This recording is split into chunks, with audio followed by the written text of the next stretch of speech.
This episode of the Flush Podcast is brought to you by Onyx Hunt, the #1 GPS hunting map app. Onyx, know where you stand. Today I'm talking with a bird hunter named Randy Herlein.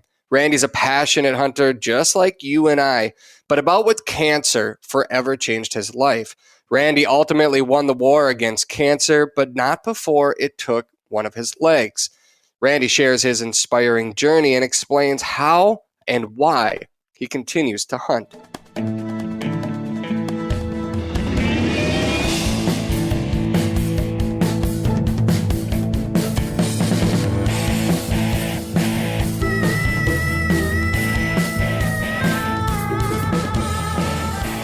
Welcome to another episode of the Flush Podcast. I'm Travis Frank. I'm your host. Brandon Morton is our producer. We're in the middle of January, and the days are now getting longer. For my southern and western friends, bird hunting seasons are still rocking and rolling. For me, it's been a few weeks since I've pulled a trigger, and I'm starting to get a little bit antsy. My puppy, Daisy, doesn't understand why it's been so long since she's smelt a wild bird. We've had a few plans to hit the road and head to a state that still has an open hunting season, but sometimes plans change, and that is part of life. My guest today knows all too well about plans changing. Randy Herlein, thank you very, very, very much for taking the time today to join me on the show. Randy, where do you call home? Twin Lake, Michigan. It's lower peninsula of Michigan, and it's on the west side of the state. About 10 miles from Lake Michigan. How long have you been a hunter? You mean back to the BB gun days? Yeah, take me back. Well, I begged my parents for a BB gun for the longest time. I'm not sure how old I was. I was probably 8 or 9 or something like that. And my dad finally bought one for me for Christmas morning. You know, I got up early that morning before anybody else. It's pitch dark out. I went downstairs. I look, and you know what the box looks like, right? All wrapped up. It's that long, narrow box, and you pick it up and you shake it. You can hear the BBs rattling around in that little that little paper container. And so I got so excited. My mom hadn't wrapped it, right? And so I opened the box up and I got the oil out. I oiled it up. I put the BBs in it, and shaking it, and I thought, I'm going to cock this. And I cocked it. And as soon as I cocked it, I went, uh-oh, now I have a loaded gun, right? Even at that young, I knew loaded guns are not good to have around people like that. So I thought, now what am I going to do? So I snuck out into the kitchen. I thought, there's this great big oak tree out in the yard. I know that I can just stick the gun out without turning any lights on because I didn't want to wake anybody up. I stuck the gun out the door, pointed it at that big oak tree, thought, I'm not going to hurt nothing. I pulled the trigger, and I heard a smash. And, I'll fast forward. Later that morning at breakfast, my dad looks out at the bird feeder, and he goes, those darn squirrels, they broke the glass in that bird feeder. No way. You hit the bird feeder on your first shot? Yeah. When I heard the smash, I knew I thought, oh no, I forgot about the bird feeder. And so I snuck back into the thing and I wiped all the oil off the gun. I unloaded all the BBs. I put everything back just like it was. And I ran up to my bed, climbed into the covers, and I was the last one out of bed that morning. And so Did anybody ever find out? I'm sitting at breakfast, and my dad says that, and I didn't say a word. I think I probably told him when I was about 50 that I was the one that broke the glass. Oh my God. So that's I don't know. It was in me as a kid, It was I was always fishing. We grew up on a little lake here, West Lake. And I was fishing from daylight till dark, and I was about as big around as a number 2 pencil because I never stopped to eat. I was just always an outside kid. I was one of those kids that your mom's screaming out the door like, "It's time for supper," You and never had a clean pair of shoes. Your jeans probably had holes in every knee, and she was always cursing you when you came yeah, back dirty, I bet. and scars all over my body. That's a good but that's a good but childhood right there. yeah, it's just something was in me, and I'm an outside kid, and so the uh, as soon as I could beg my dad to use the 22, I was Mhm. out in the woods back here behind the house, shooting, stuff I probably shouldn't have been shooting, like flying squirrels and chipmunks and Tweety birds and all that stuff that kids do. Mhm. Um, but I think I was 11 or 12 when my dad let me take the 22 out. Um, he had a whole closet. We had inherited a bunch of 22 shells and a 22 rifle from his cousin that passed away, and there was probably 3 or 4 bricks of 22 shells of the old Western yellow box with the blue X, Mhm. and I shot all of them up. My dad looked in the closet one day. He goes, "Where'd all the ammo go?" I go, okay. Um, so I got hollered at for that, but it was still a lot of fun. And so, and then it just progressed from there. This area I lived in was a big deer hunting area. Every kid wanted to be a deer hunter, and I started deer hunting at 14. Begged my dad to take me deer hunting. I really didn't have any hunters as mentors. I just kept begging my dad, and he decided, oh, okay, I guess we got to go hunting, So So was he a hunter or no? no, he had hunted with my grandfather just a little bit, but it was more about being together with his dad. Mhm. But no, my dad was not a hunter. He did hunt with my grandfather a little bit, but um, if you ask my dad if when deer season was, he go, it's coming up pretty soon. I knew exactly when it was coming, Yeah. So he took me out a few times, and then I ended up finding a couple of mentors in my life that really taught me how to deer hunt. My dad did take me pheasant hunting the first time when I was 14.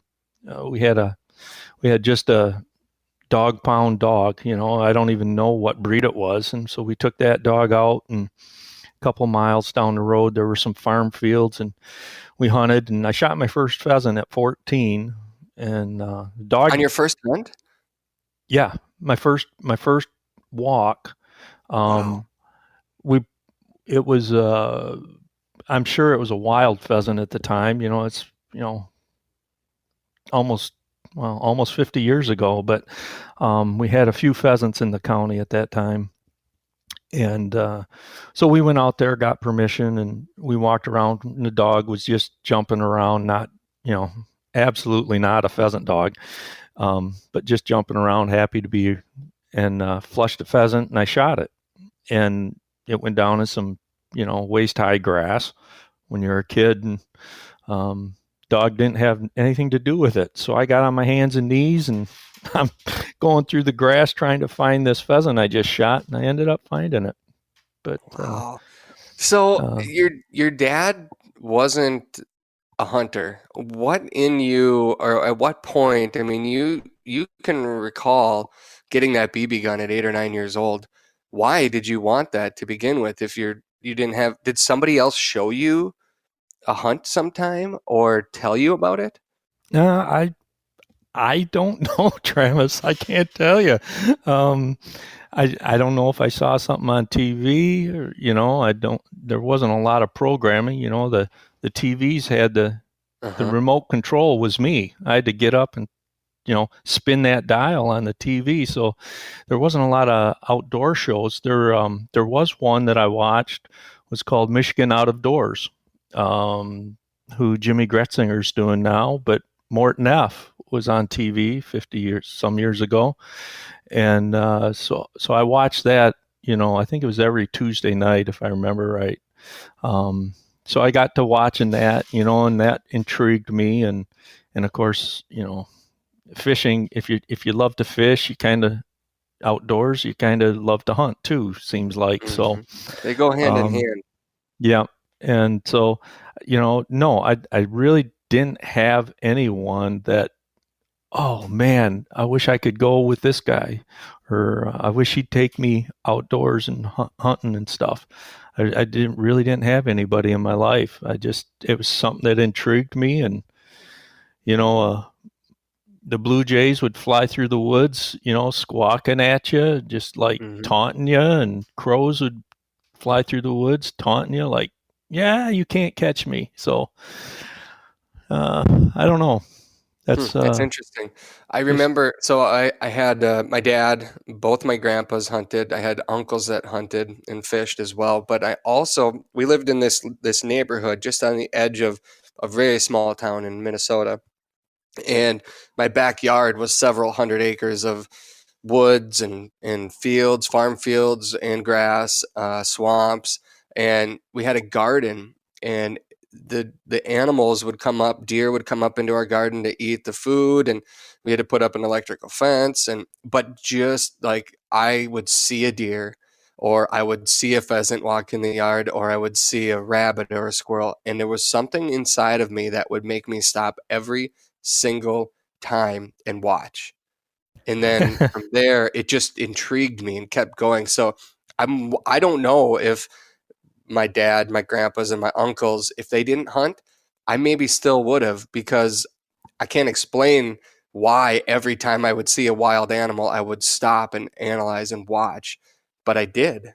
And I still pretty much do the same thing today. I'm intrigued by the wild world, and hunting is just, grown from that spot. But it's interesting to hear your story. I'm glad you're a hunter, and I'm glad that you got to experience it so early in life. Even though your dad didn't hunt, he still went out and got that BB gun and gave you the opportunities, which is really, a huge thing in your life.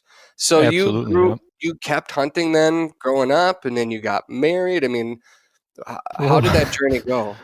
well, the pheasant I shot at 14 was the day that I realized I wanted a real bird dog, and Mm-hmm. I loved pheasant hunting, but I didn't get my bird dog till I was 40 due to, I had to I had to get through high school, which was miserable. Then I had to go to college, and that was even worse, because they all took time from hunting and fishing. And um, but I did find the love of my life in high school, and we're still married. And so that kind of took over for a while. I still deer hunted. My father-in-law ended up mentoring me in deer hunting.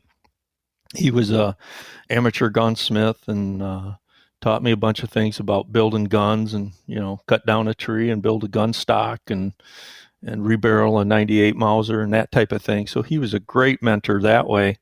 And we did a lot of deer hunting. But you know, with everything that was going on as far as being married and having kids, I just didn't have the time for a bird dog, because I kind of sensed that I was going to pour way too much time into my bird dog, and that to actually get one. So I waited till I was 40, and my kids didn't need me.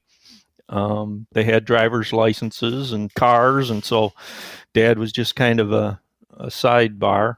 And so I ended up getting my first bird dog when I was 40, What kind did you get? an English setter. Beautiful. Well, Beautiful. that's another story. My wife, I said, hey, I started hinting around, hey, I want to get a bird dog. Hey, I want to get a bird dog. And she turned to me and looked and said, we are never going to own a bird dog. They're Oh no. they're too hyper. Well, well, um, so I usually don't take no for an answer. I'm pretty stubborn, but I try and hedge my bet. So I just kept talking about it a little bit and stuff. And the reason she didn't want a bird dog is she had seen a couple of them that were hyper. My aunt had a bird dog, and it was a field bred, like Brittany that was just on steroids. And my aunt and uncle were older at the time, and so they it didn't get the exercise it needed, number one, and number two, they had a very strong-willed Brittany that ran the house, and they didn't, he was the top of the pecking order. And when we went and visited one time, he would run across the top of all the furniture, hit the floor, and do it again, around and around and around, through the kitchen, through the Did not leave living a good room. impression on your wife. Huh? Did not leave a good impression on your wife. Oh, absolutely. We're never having a bird dog. Right. So I started researching them, right? And I tried to find a dog that fit my personality and would be a part of the family, and I proceeded with Care. I have one shot. I knew if I could convince her to get one, I had one shot. And so we met a guy up in Alpena. I was working for the telephone company in Michigan at the time, and I was supporting people all around the state. And one of the technicians up in Alpena had an English setter, and we were just working. It was the middle of the night, and I mentioned to him I wanted a bird dog. And he goes, "Well, I'll bring mine in tomorrow." I says, "You're going to bring him into work?" He goes, "Oh, yeah." And so he brought him into work and just let him run around in the parking lot in downtown Alpena, and he listened to what he called, and he came, and it just a gorgeous. It was what would be considered a Ryman setter. They're the bigger setters, old hemlock, pine cobble type of setter, 70 some pounds, and foot hunting dogs, not one for hunting off of horseback. And so I thought, when I saw him, I said, that's it right there. And so I contacted the breeder, and we got our first bird dog. To fast forward, fell in love with it. To fast forward, a year and a half later, my wife gave me an envelope at Christmas time, and I opened it up, and it said, "There's a deposit on your second dog." So, oh, bless her. So my first bird dog, Duke, had won her over, and she actually gave me a second bird dog before I even asked. Wow. I love that so much. You guys you and Duke probably hunted a lot together. Where did you go? We started out with grouse in Michigan, rough grouse. We used to have quite a few rough grouse right where I live. Matter of fact, there's a little patch of cover just 2 miles from my house, and I hunted that for years. Of course, it's overgrown now, and there's a lot more people hunting it. So, but we started with grouse, just lower peninsula, northern half of Michigan. The first time I got them on pheasants was at a hunting preserve that's about an hour from the house, and I just started looking at that because everybody, I think, that's a bird hunter has that one bird that just intrigues them. And it's like, yes, I love hunting them all, but a rooster pheasant I just can't hardly stand a rooster pheasant getting away. It just, something in me, I'd rather let a big buck walk than a rooster pheasant get away from me. But maybe it has something to do with them laughing at you as they leave. But I started thinking about pheasant hunting, and here in West Michigan, there's really not a huntable population. There's a few wild birds in some of the farm fields, but we have so many trees and so many predators. The habitat just doesn't work for pheasants. So obviously, I had to go to a hunt preserve, if I wanted to get on pheasants within a reasonable distance. And so I joined a hunt preserve, Haymarsh Hunt Club in Lakeview, Michigan, which is just an hour away, and been a member there since 20 years. Been a member 20 years there. Did a lot of dog training. Did you eventually start expanding into, different states? I mean, I know now you travel a lot, but how long before you started venturing out? Well, we had an older gentleman at church that talked about going out to South Dakota pheasant hunting, and and that's one of those deals where there's a group of guys that goes. How do you break into that, right? Because I'm a young guy. I'm looking from the outside in, and it's like, oh, please ask me. Please ask me. Are you going this year? Please ask me. And I never point blank asked him for the first couple years, but finally I couldn't take it anymore. I said, Harry, I said, if you got an opening, I got a dog. And he says, well, come on, Randy. I didn't know you wanted to go.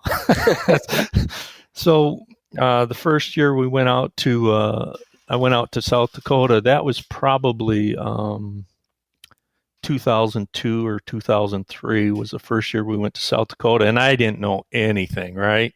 I didn't know anything about pheasants. And of course I tried to study them up, but the application of that when it's, cold and blowing, and, where are they going to be, and what's their food source, and, how do I find these buggers? And so Harry and his friends kind of trained me up in the wild pheasant hunting thing. And I actually that first year, I met probably my best bird hunting buddy that we still hunt together.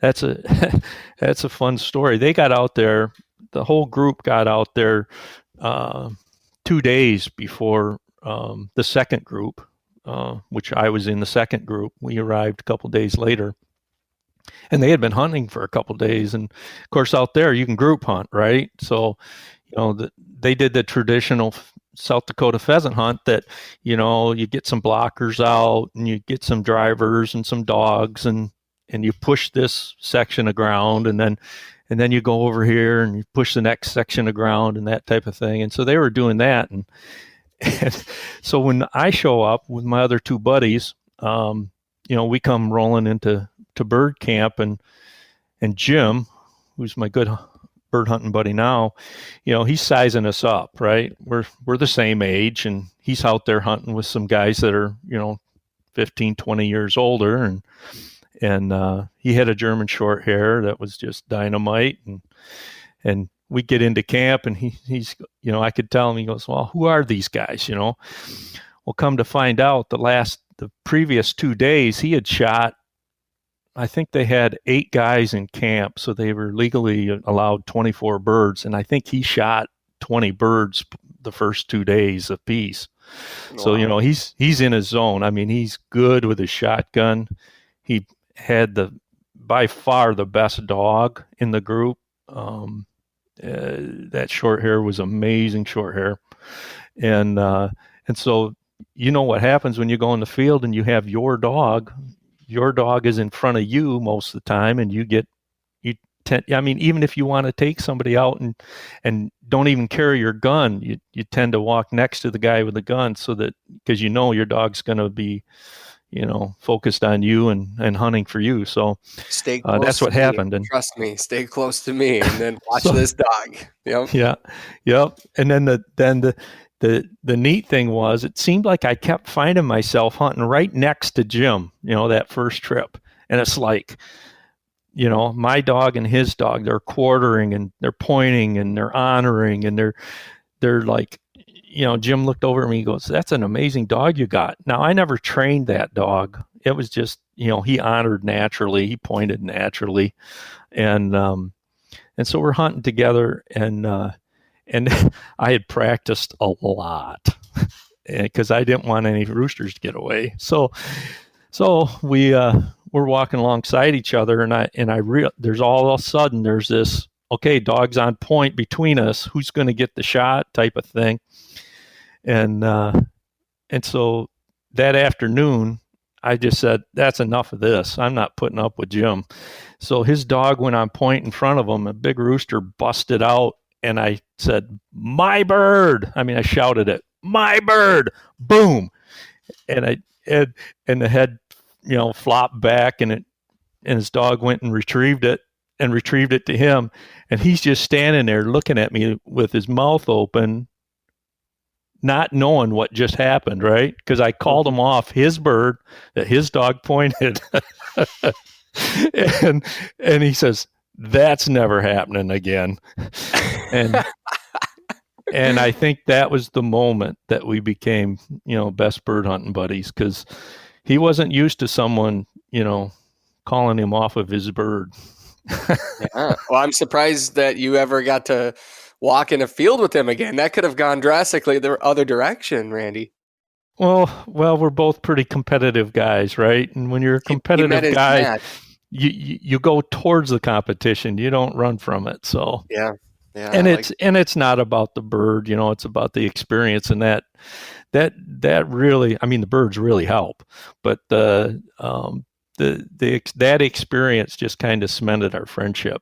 And he's got his digs in on me too, so don't think he doesn't. It wasn't a two-way street. I believe him. A lot of people say it's about the dogs, it's about the birds. It's about everything, right, Randy? It's about all of those things at once. If we just walked out into the field with our dog and there was no birds, what's the point of bringing a shotgun? The anticipation leaves. You don't have a lot of that. It's everything. It's all of it together. Well, yeah. I'm sure we have hundreds of hunting stories that you and I could share, but your hunting journey took a drastic turn in 2009. Can you take me back to that day when everything changed and what happened? Oh, yes, I can. You make all kinds of plans in life, and a lot of times you get surprised with what happens to you, and I'm no exception to that. We all have struggles in life. Well, in 2008, my family came under just a tremendous storm of issues, one thing or another. And in 2008, my wife had a stroke in her ear. And you go, that's kind of weird, never heard of that before. What it did is it destroyed her hearing in one ear, and that ear went to white noise, like a AM radio tuned off station with the volume up. And it really messed with the way she was thinking, and her anxiety went through the roof, and we had to get some professional help for that. And so we were kind of dealing with that in October of 2008. And then I made a dumb decision, like all husbands do. They don't listen to their wives. She goes, "Randy, I don't want you to go play basketball." I said, "It'll be okay." She says, "No, I don't need you hurting yourself, because I need you to help me, get through this." I says, "Nothing's going to happen. I'm going to go open the gym for the college kids coming home." And so I did that. I went and opened the gym, and we were playing basketball, and I put a sweet spin move on this kid. He never even saw me leave. And I heard something pop, and I looked down, and I could see my shin. And I go, that's not right, because my shin was parallel with the floor. And then it swang down, and I go, "Oh, I'll walk it off." And I put my weight on that leg. I had popped my patellar tendon, and my kneecap had flown up into my thigh. And so they hauled me off the court. When you're 51 years old, your tendons don't hold up like when you're 25. And so I watched the rest of the game and stuff, and then I drove myself to emergency, and I really didn't want to call my wife. I mean, the worst part of that whole night was having to call my wife and tell her that I'd messed up my leg, because she begged me not to go beforehand. That was in December. And then, I got the surgery, and they put me in a cast and all that. And then January, just a couple of weeks later, my daughter called. She was living in Atlanta, Georgia, and she said, "I have cancer." And so now I'm laid up with this big old cast and bad leg, and I had a couple of cars that wouldn't make it to Atlanta. We went and rented a car and drove to Atlanta. It was a big old cast on my leg, and she had to go through surgery. She's okay now. She's all set. I got 3 grandkids from her.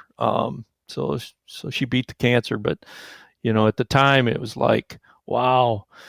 I remember on the drive down, I just said a prayer. I said, God, if someone has to have cancer, put it on me.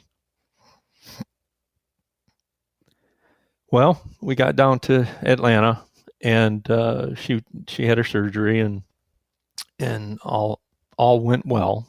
But at the time, you're more concerned about your kids than you are yourself, even. And then in April of 2009, just 3 months later, my son had worked for a place that he had gotten his master's degree in Spanish literature, which wasn't fun, but they started coming after him. There was some personality conflicts between him and his boss, and so everything he had worked for, getting his master's degree and everything, he was gonna lose all that if his boss actually ended up going the route he wanted to go.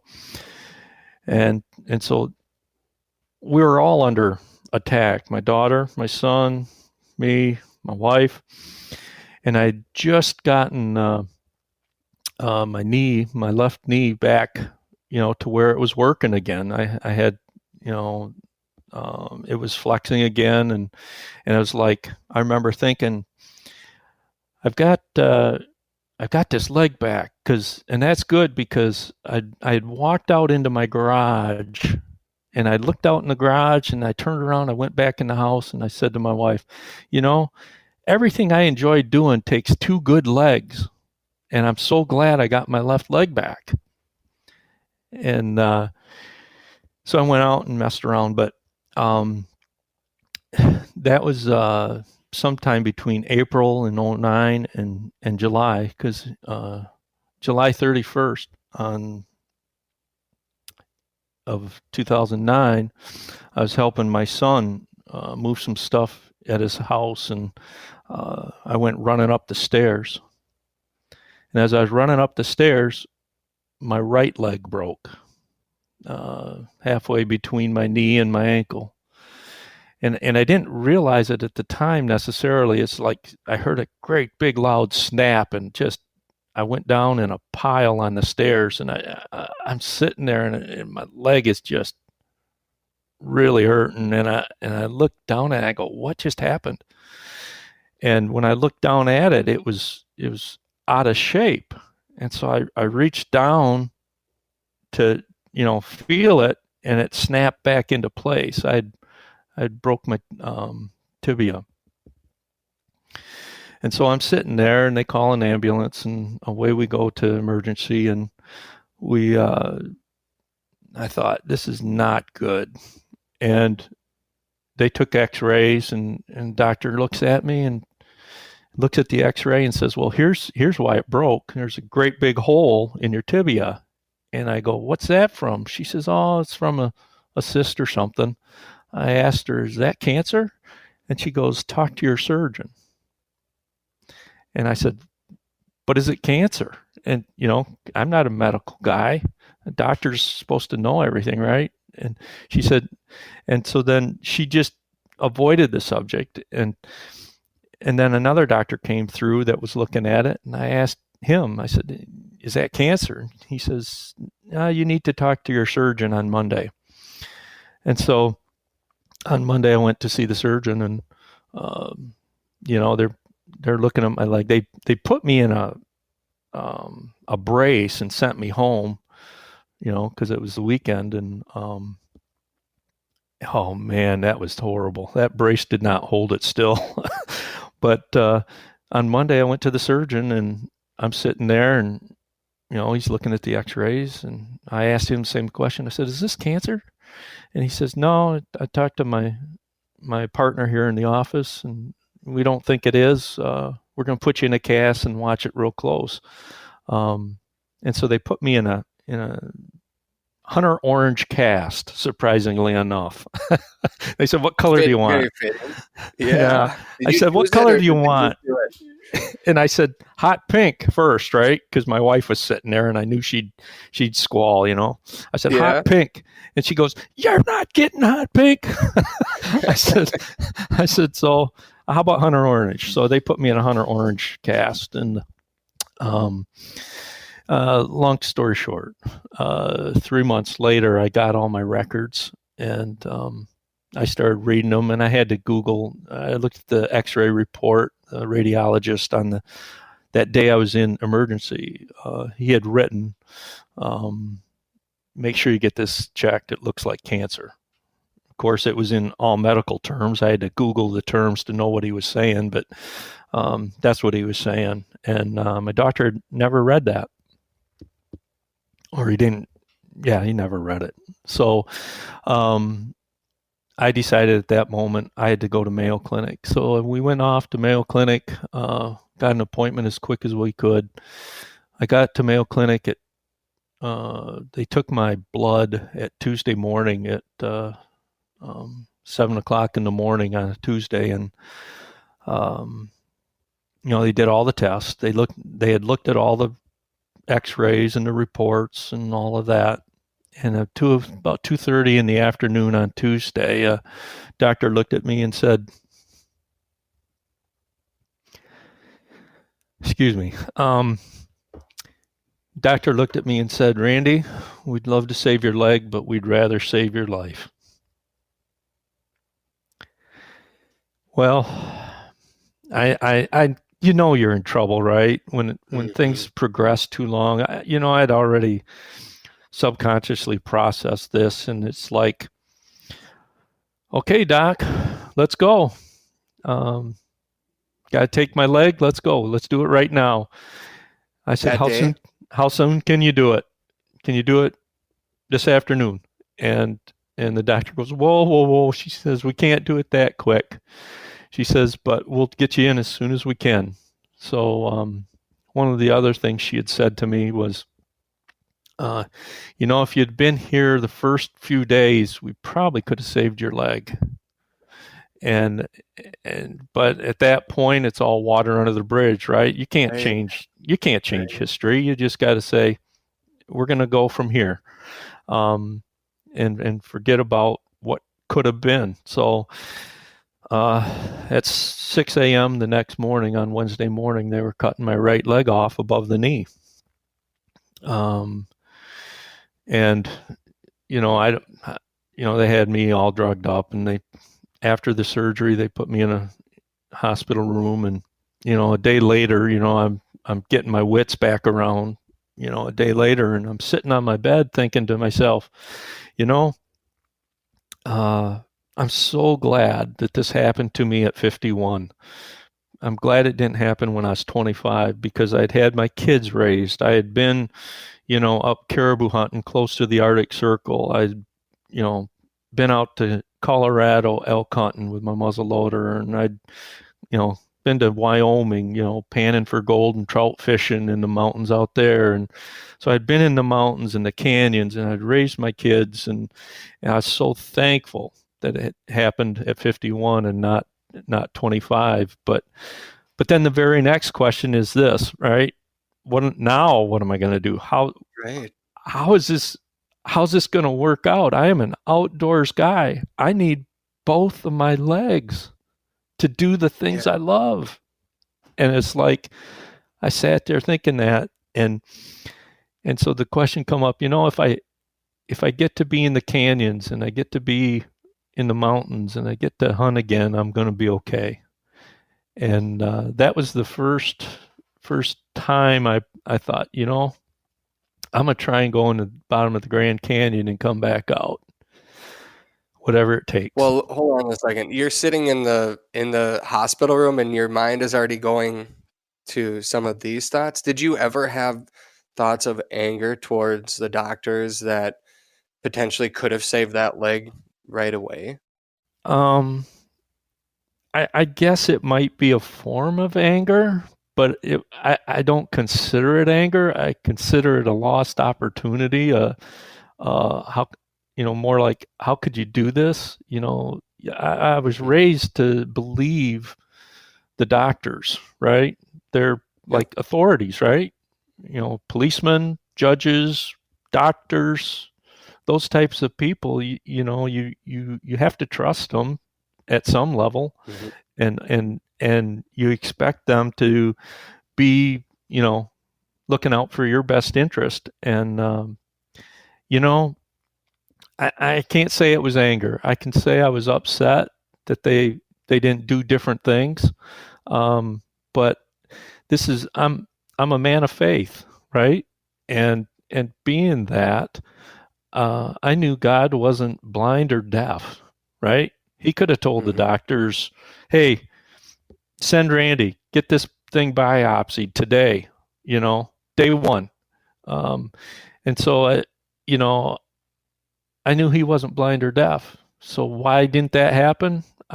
You know, I have to look for, what God wanted me to do from this point on. And so yeah, I can't say I was angry. I've been frustrated at times. I've been upset at times. And I had wished they had done something different. But again, that's history. And my attitude is not to wait around for stuff. Don't look back, and just, let's get busy living. That's kind of my motto, is get busy living. And so, Well, I admire your attitude on this and your outlook and the way that you're choosing to see life because it could go drastically different. And for some people, it does go drastically different, and it's all in their mindset and how they choose to see things. Was that day the day the doctors told you that you were cancer free? no, oh no, having my leg amputated was just the beginning of the journey. Normally, they give you, in my case, it was bone cancer, which they figured was a slow growing cancer, so they give you chemo.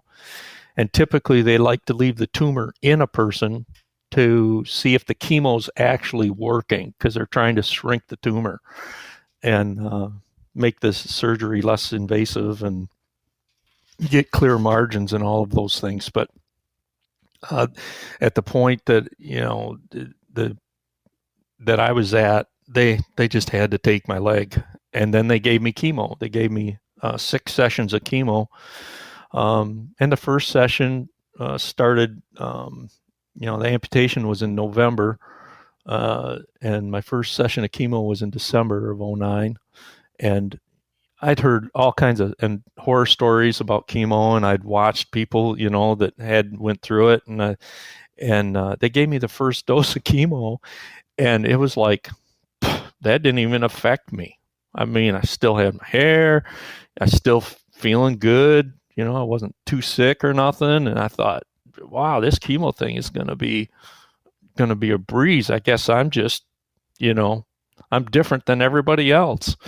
Well, that tells you how ignorant I was, because uh, chemo's trying to kill the cancer, and chemo has to be a bigger monster than the cancer is, right? If you want to kill a small monster, you need a bigger monster.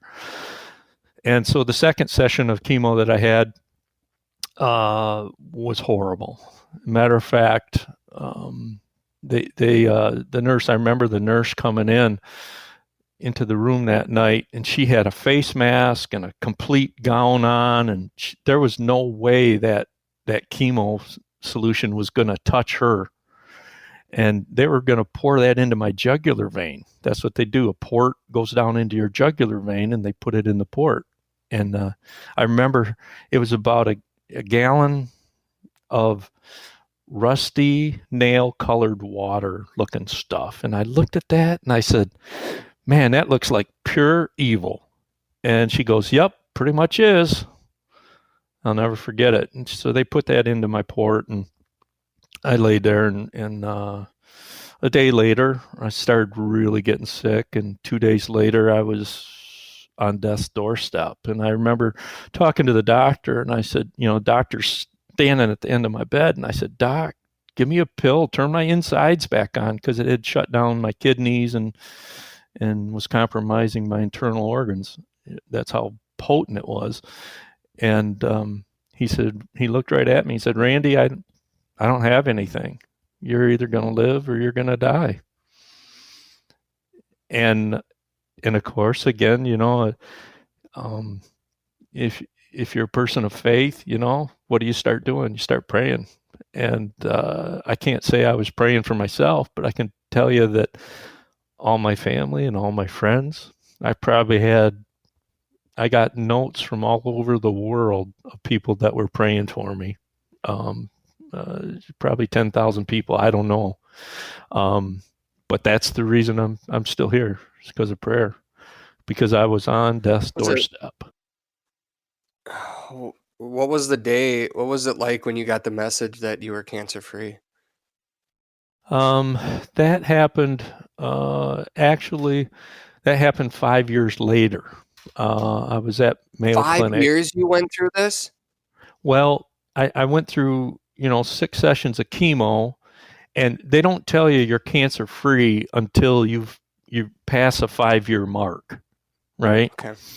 And of course, the tumor was out of my body, so they didn't know whether that they gave me the right chemo. After my last chemo session and I started feeling better, I started getting my health back. I asked the oncologist, I said, Doc, how much chemo did you give me? He said, Randy, I gave you 150% of what I normally give people, because they didn't know what, they'd never seen my cancer before, the fingerprint of it. It was a bone cancer, but they hadn't seen the fingerprint. So they threw the whole medicine cabinet at me. But after the 6 chemo sessions, then you go for checkups, right? And I went to checkups to Mayo Clinic for 5 years. And I remember the doctor at Mayo Clinic, Dr. Okuno, he just looked up at me and he says, you're 5 years out. I'm considering you cancer free. So they watch you real close for 5 years. And I had a couple more checkups there.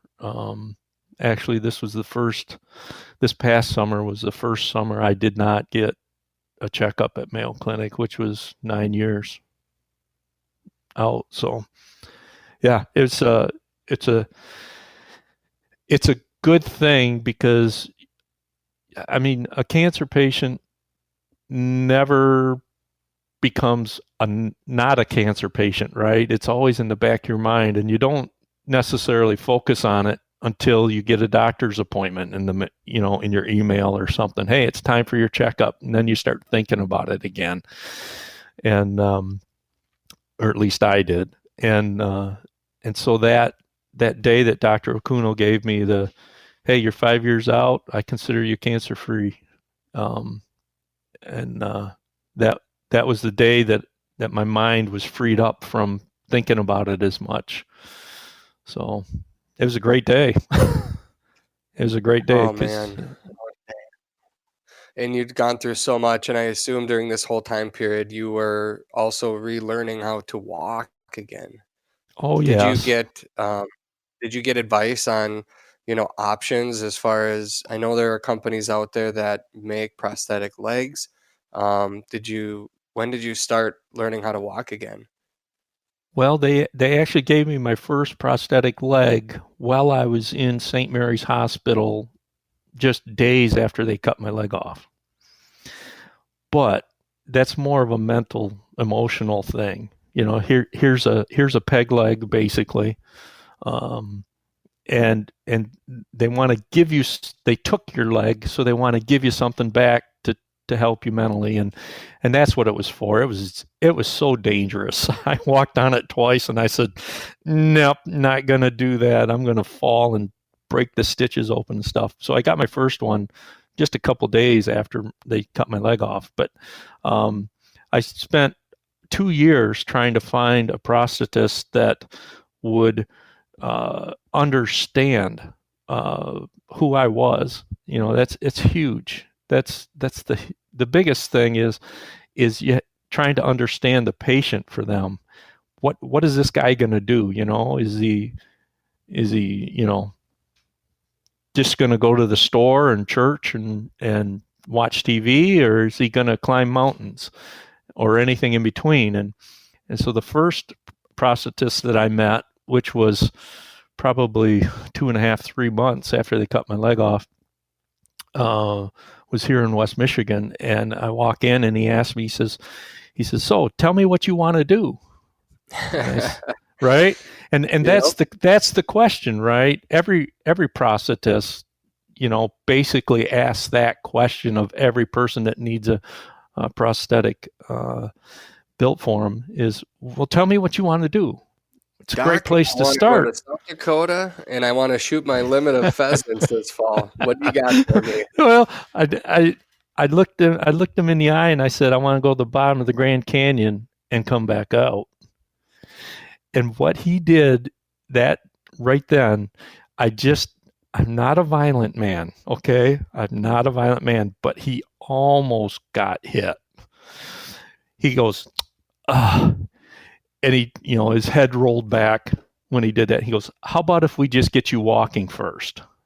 And I couldn't believe, those moments in life where you go, I can't believe you, I just saw and heard what you did. He was so insensitive. I knew at that instant he was not my prosthetist. I just, I was gracious. I let him go on, and then I left, and I knew I wasn't going to go there. But I did end up finding a prosthetist in Rochester, Brandon Sampson, who's at Limb Lab there, and he is an amazing talent. He has both an artistic and an engineering brain inside his head, which normally those two things don't go together. Rochester, Minnesota? Yep. Okay, and it's called what? Limb Lab. Okay. They basically, I'll try and fast forward. It took me 2 years to get back to Rochester, Minnesota. The people here in West Michigan, for some reason, just didn't understand. But once I got back to Rochester, my prosthetic leg is just killer. If they're the best in the world, right? I don't believe there's anybody better. There's some as good, I'm sure, but they build me a leg that's unbelievable. Now it costs the insurance company $150,000, right? My prosthetic leg is expensive. It's the same. It has a lot of the same components that military guys are getting when they run into an IED and lose limbs and stuff. So it's top of the line, and it allows me to do wonderful things. But that was my first prosthetist. I said that, and I knew he wasn't my guy. I started searching, ended up at Brandon's, and Brandon's, basically, yeah, that's no problem. Let's do it. Well, if you can go in the Grand Canyon, you can certainly walk a pheasant field. And so, how long from the point when you got your leg from Brandon till you accomplished your goal of walking up and down the Grand Canyon? The first microprocessor knee that would allow me to do that, I received in December of 2012.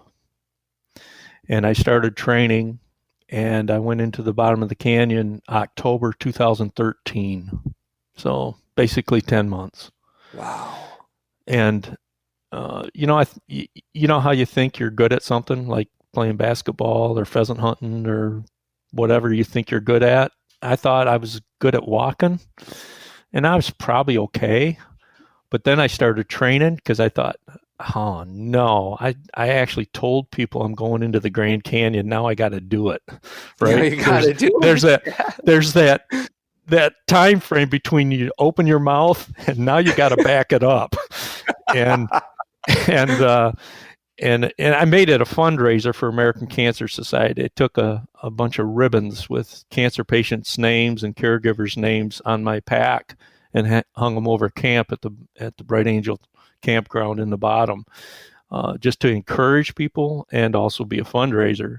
And so when I told people I was going to do the fundraiser and they could start buying ribbons, I thought, yep, no, I cannot not do it, right? Mm-hmm. So I started training hard and walking the hills back behind the house and going down to the river that's just, 5 miles away. There's some steep hills down there and stuff. And I started training. And that's one of the things that I realized after the fact was you got to set goals.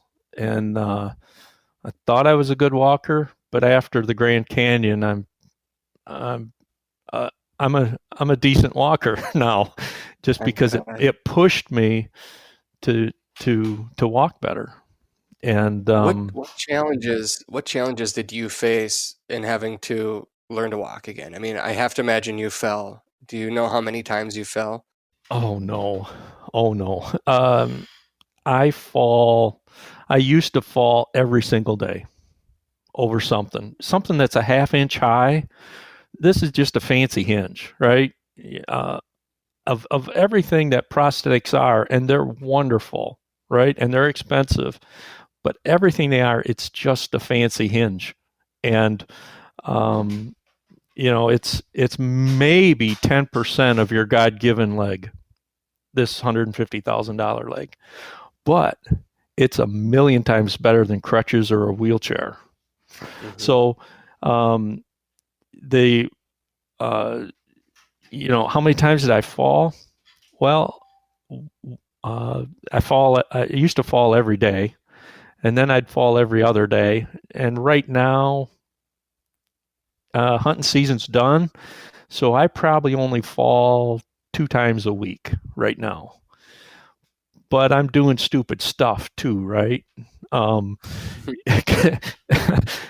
go up a 30-foot ladder to clean out my gutters. And I crawl up on top of my Lance camper to treat the roof and make sure everything's sealed up. I do stupid stuff yet, but that's not stupid. You're living life. You're back to living life again. Yeah. That's not stupid at all. Yeah, don't lose your identity, right? Don't lose who you are. Mm-hmm. They might cut your leg off, but don't lose who you are.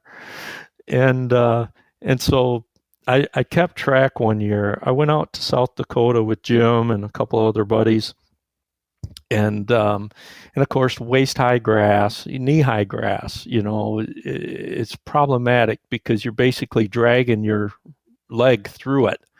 Your toe catches on everything, and so you try and walk on the deer trails, and you try and walk on 2 tracks once in a while. I don't care for section lines so much because of the barbed wire. It tears your dog up. Mm-hmm. But that one trip to South Dakota, I fell right around. I stopped counting in the 90s, and I'm sure I fell more than 100 times that 1 week in South Dakota pheasant hunting. The first time you hunted again? No, that was probably the 4th or 5th trip after I got my prosthetic leg. I used to hunt off my ATV.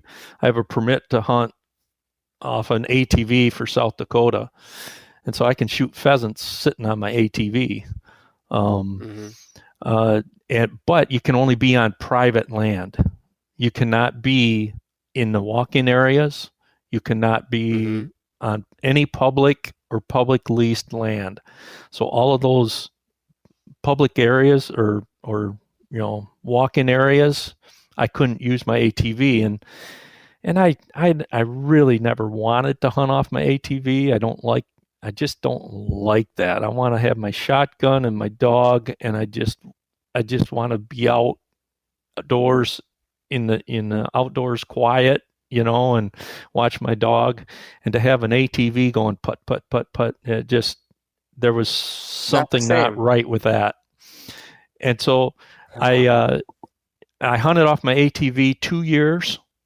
The 3rd year, I took it out there, but I never took it off the truck.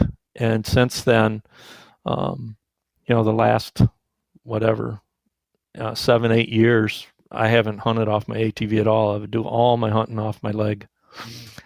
It's not easy, but we seem to shoot a pheasant once in a while. Yeah. I have a handful more questions for you, but first I have a message from our presenting sponsor, Onyx. They help us to make this podcast possible. Besides my shotgun, shells, boots, and dog, the Onyx Hunt app is the most helpful tool that I bring into the field. I use it every day that I go hunting, and my library of information keeps on growing. The Onyx app gives me the information that I need to stay on the property that I have permission to hunt. It also shows me land boundaries, both public and private, and shows exactly where I'm standing while in the field. It is a huge tool when I'm traveling to new areas because I hunt a lot of public land and I can zoom way out and look at entire counties or regions and see the different colored dots on the map that indicate public lands like WMAs, WPAs, or walk-in access. Then I zoom in for a closer look and I dissect the property and make a game plan. I can also download offline maps and use the app even when my cell phone doesn't have any service. I know a few of the techs at Onyx, and they continue to ask me what we can do to improve the app, and they're adding features that will help you in the field. Features like forecasts and wind directions for the property that you're going to hunt. Basically, my Onyx app has become a living journal that I continue to use and will continue to use for years to come. If you haven't tried the Onyx Hunt app, I highly recommend you download it before your next hunting adventure. They give you a free trial, so you'll be able to test it out while on the road. My guess is that you'll become a lifelong user like me and all of my hunting buddies. Onyx Maps, they help you to know where you stand. Randy, you now hunt on a lot of public lands. Have you ever used the Onyx Hunt app? Oh, I love it. Yes. Yeah. I'm Dutch, so I'm pretty frugal, right? Yeah. But I got Onyx this fall for the first time. Oh my goodness.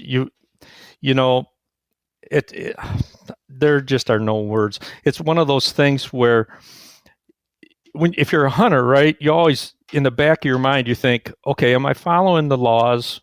Yes or no? Yes, because you don't want to be looking over your shoulder, right? You're out there to have fun and enjoy the outdoors and stuff. Well, Onyx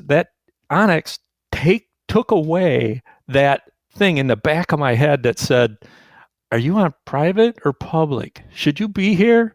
Is there a landowner gonna come holler at you and call the conservation officer? That little cloud that you have to have in the back of your mind when you don't have Onyx, it's gone. It's like, as soon as you think, am I on private or public? You whip out your phone, you go, good. Look I got all this in front of me, I can hunt. And you put it out of your mind and you just have a great time and you don't have to worry about whether you're on private or public. And the other thing I love, we went out to Iowa this past fall, Jim and I. We hunted, we did a lot of scouting, and how do I say it? Your first trip out somewhere doesn't necessarily always pay off in number of birds because you're learning it. And it was the first time we were up there. And so we found a few good spots, and I marked them on my Onyx hunt maps. Yep. The waypoints, and I named them, and this looks good, and there's corn over here, and there's cover over here, and all that. And we came back home, and it was so good in Iowa, right? The last 2 days that we were there, it was so good. We had found so many good areas that I had them all on my phone, right? But it's time to go home. So we came home. Well, Jim and his son went out a few weeks later, and his son has it, and Jim has it. I think most all of my hunting buddies have it now, because Ryan, his son, goes, hey, Randy, can you send me those waypoints where you guys hunted? So I just sent them to him. And that is a beautiful feature. It is. It really is. It's changed for my friends and I. I mean, it's changed the way that we hunt, the information that we can share. Like I said, it's like a living journal of information. And depending on the birds that you hunt, let's say you're in Montana or you're in northern North Dakota and you're hunting sharp-tailed grouse, if that ground doesn't get broken, nothing will change, shouldn't change the fact that if you find coveys of birds in a specific area, you should be able to come back for years and years. Decades could go by, and that pin should put you into a promising area. And Really? yes, I mean it's interesting. Crops can change, grass can change, in some of the pheasant areas. Obviously, the woods can change for grouse, for rough grouse and where they may be. But prairie birds, if the ground isn't broken, that spot should be a spot. And with quail, I mean, I think as hunters we need to be responsible about it too. But even with quail, you find a covey. I mean, your bum down to Oklahoma could send you 25 pins, and now you know where 25 coveys of quail are. And so, as hunters, we need to be responsible and say, I don't want to. Nobody wants to wipe out a covey of birds, no matter where you hunt. But the reality is, that app, and I know we're talking a lot about Onyx right now, but for good reason, because that app can really, really change how successful you are as a hunter in the way that you approach it. And you mentioned something about looking into your phone. I do it often when I'm walking in the field, and there are times where I'm like, something doesn't feel right. Like, the grass is the same. There's no fence. There's no markings. I can't see a sign, but I feel like, did I go too far? And I'll pull it out and I'll be like, holy cow, I'm 20 feet over the line. And there's no way I would have known that if I didn't look. The other thing I have is I've got one of their memory cards, and I put it in my handheld remote so I can see Daisy, my dog, running, and I can see if she crosses the invisible lines into private land. And I just tap the button 3 times and she turns and comes right back to me. It's a beautiful tool. Beautiful tool. I absolutely Wow. love it. Yeah. I didn't Yeah. know about that I want to feature. get back in. Yeah, yeah, it's really good. I highly recommend doing a little bit of searching, especially because you don't want your dog 300 yards over somebody else's property, right? I mean, Right. uh, so it really, really is a helpful hunting tool all the way around. Randy, where did you hunt this year? The Upper Peninsula of Michigan for rough grouse. Okay. Um, and my out west trip was to Iowa. We went out early. I think it was the second weekend of pheasant season to Iowa because we had seen that the hunter numbers had been declining and the harvest is going up, which means there's more birds than ever there. So we Yep. thought, we're going to try Iowa. So we did that early season. We had plans to maybe go out and see Tyler in North Dakota. But due to a few situations, one of my dogs, I had to put one of my dogs down, Oh no. and the second one was getting sick. So I knew a North Dakota trip was out for me, and that's why Jim and Ryan went back to Iowa because it was so good out there. But I hunt local. I did grouse hunts local here in West Michigan. Mm-hmm. And I guided a couple of times over at the hunt preserve that I belong to.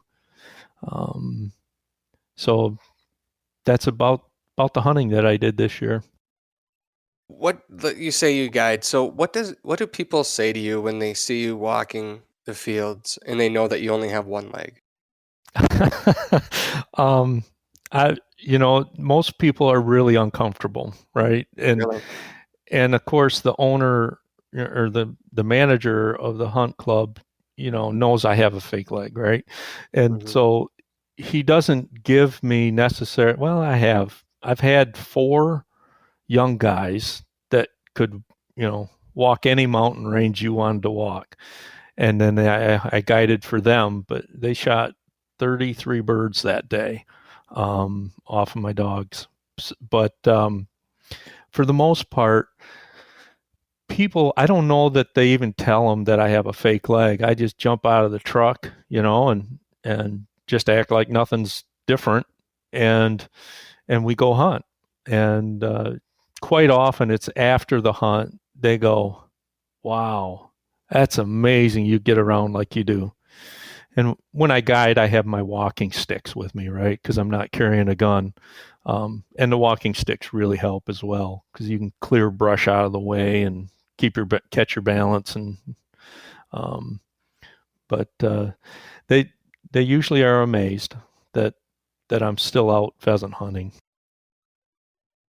Your But I hashtag. think they're more impressed with my dogs, Travis. At least I want to believe that, right? I bet they leave inspired. I really do. I mean, I can't imagine how somebody couldn't. I really can't.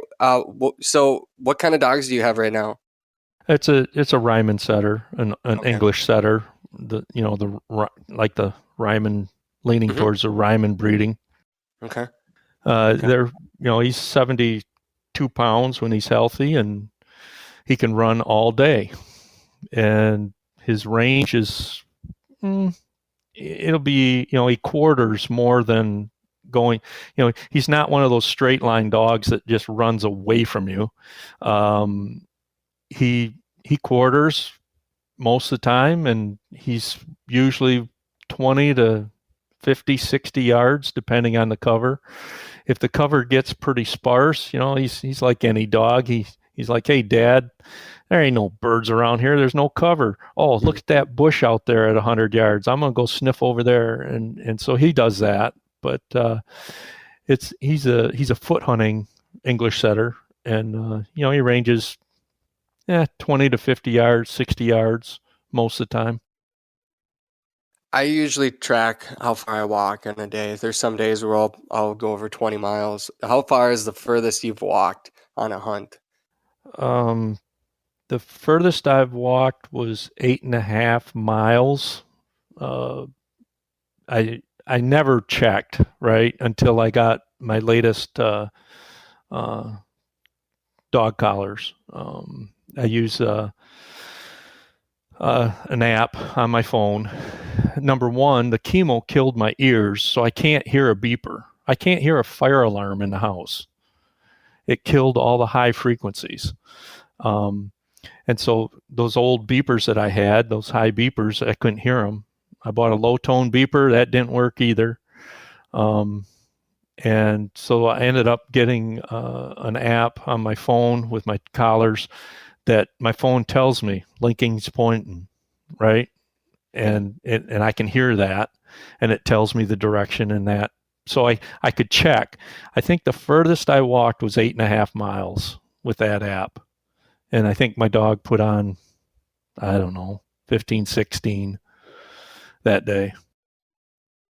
Your hashtag on social media is the wandering amputee.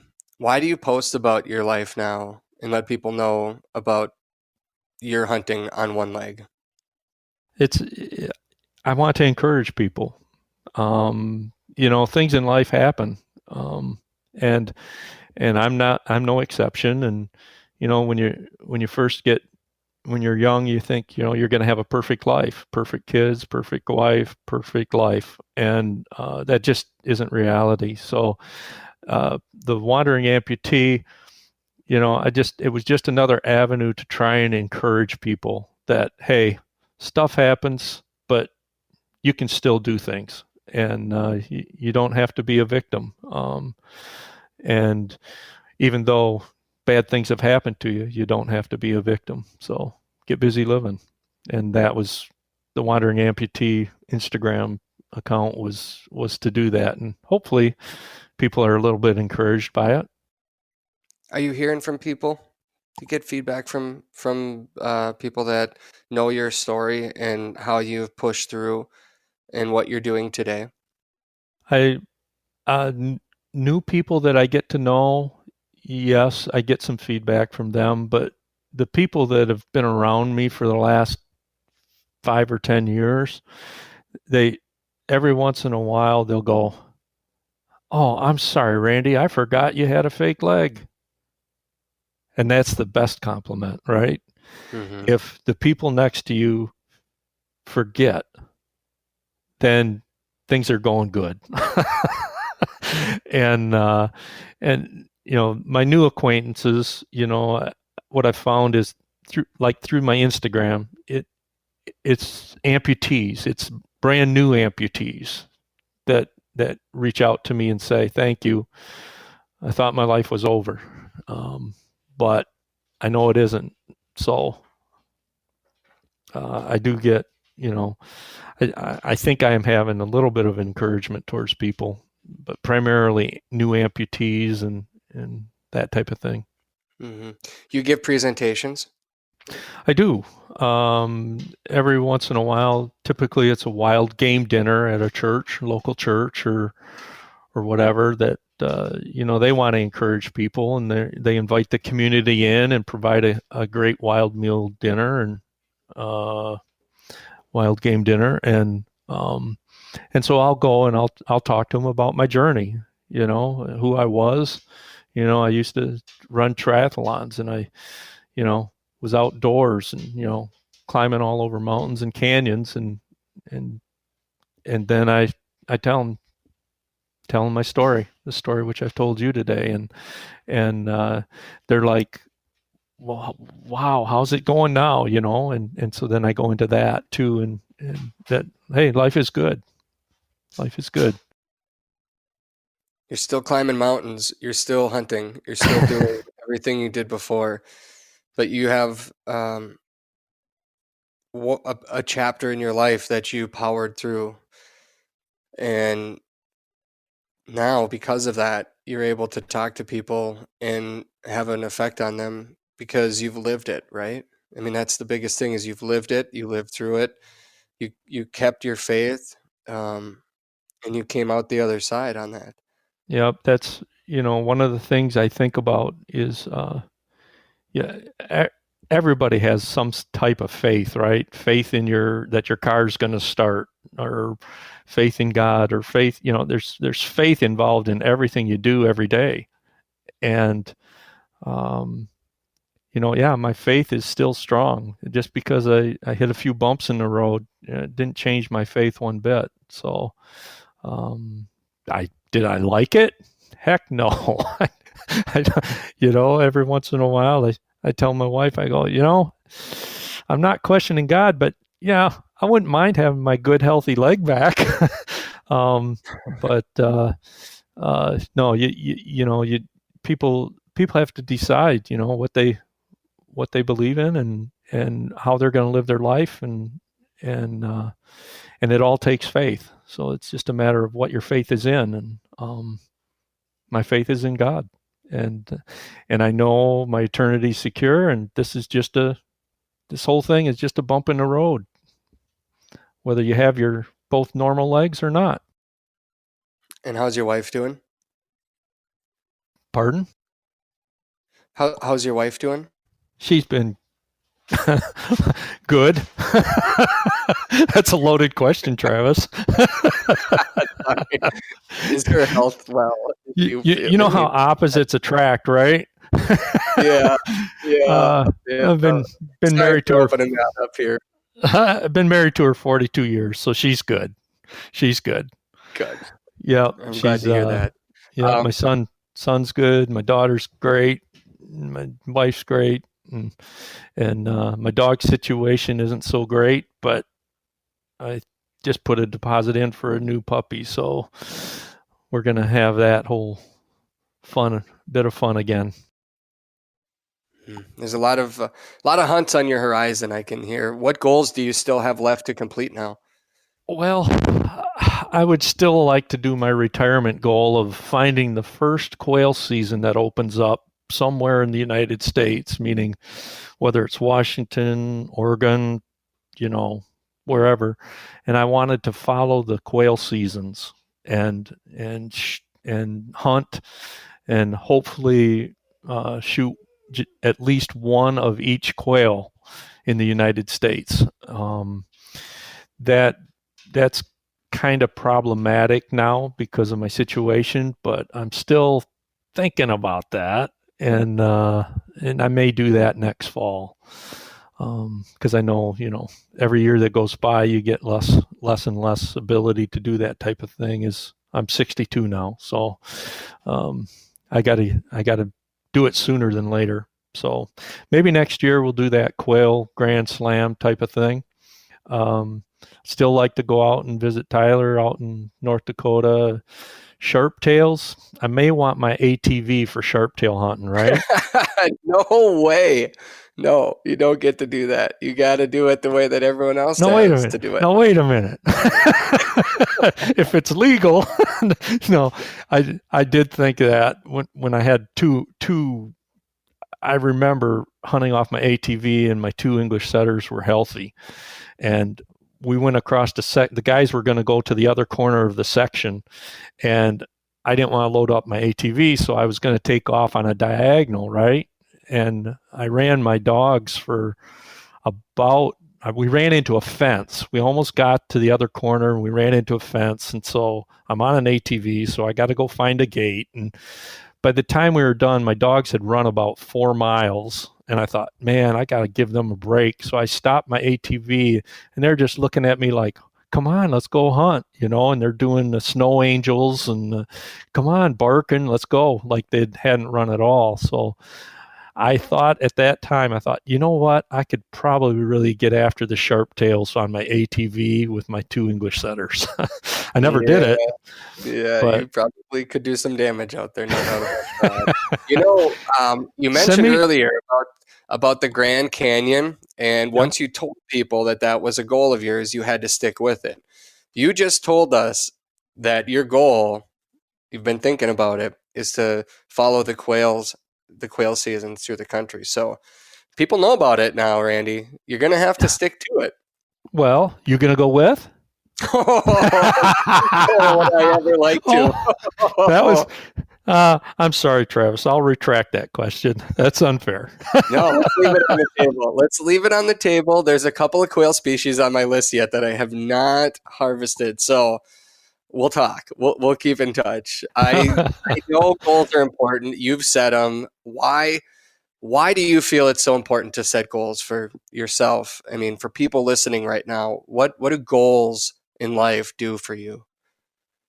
Well, what it does is it breaks you out of your normal mindset and it breaks you out of your normal routine. It just makes you a better person. It makes you more effective at the things that you do, whether it's things you don't like to do or things you do like to do. Nobody, well, I shouldn't say nobody, but most of the people I know don't want to get up and train for an hour and a half, so that they can go elk hunting.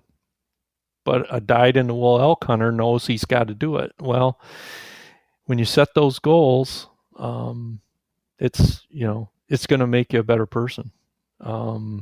Even if you don't get there, and I often have new amputees, right? I have a doctor at Mayo Clinic that calls me and says, "Can I give your name to a patient that I have? He's pretty discouraged and he needs some encouragement." And I said, "Absolutely." And when I talk to them, that's what I talked to one person. He had just gotten his leg cut off, and I said, "Chuck, you gotta set yourself goals." And I said, even if it's just going to the mailbox, set a goal. And then when you've been going to the mailbox for a month, set another goal. Walk down to the coffee shop. It's only a mile away. Walk down to the coffee shop, have a coffee, and come back. And then after a month of that, set yourself another goal. And I said, you got to set goals and at least try to accomplish them. Are you available if somebody listening right now wants to reach out to you and talk more, or maybe they know somebody that's going through a hard time and they could use maybe it's inspiration or just advice? Are you available? Where can somebody reach out to you? Oh, they can find me on Facebook, just Randy Herlein in West Michigan, or they can find me at the Wandering Amputee on Instagram. Send me a message and I'll share my number with you and we can talk. Absolutely. The most important thing I can do is encourage people, and yeah, I love pheasant hunting and a lot of different things in life, but I really, really would love to talk with them, just to let them know, it's going to get better. Last question, and you maybe have already answered this multiple times, but your journey that you've gone through in life, what's the most important thing you've learned along the way? Wow, Travis. The most important thing was that my faith is real. There was a lot of opportunities for me to get mad at God or to turn my back on him or to lose my faith. And none of that happened. There was none of that tendency at all. And so they say that you don't know your faith is real until it's tested. I know my faith is real because it has been tested, and I would not trade that for a good leg. So that's the most important thing. My faith is real. Powerful. It's very powerful. Randy, thank you for sharing your story with us today. I really appreciate it. I wish Well, you well on your next quail hunting goal of knocking every one of them off of the list. And I hope someday I can walk a field alongside you. It would be a true honor for me. So thank you. I actually want to just hunt with Daisy, Travis. Hey, you know what? You remember, well, I won't get it. That's a whole nother story.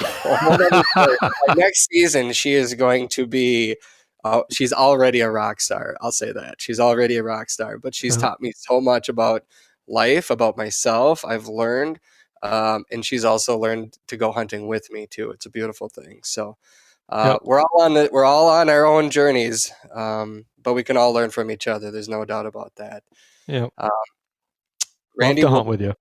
We'll stay in touch, absolutely. Once again, thank you to Onyx Hunt for helping us to make this show possible. Don't forget to download the Onyx Hunt app onto your phone before your next hunting adventure to help you find those pieces of property that are open to the public and full of wild birds. Current episodes of the Flush television show are streaming now on our YouTube channel. A new full-length episode uploads each and every Tuesday from now through the end of March. You can subscribe to our YouTube channel and you'll never miss an upload. Thank you for following our journey through the uplands. We'll be back next week with another episode of the Flush Podcast.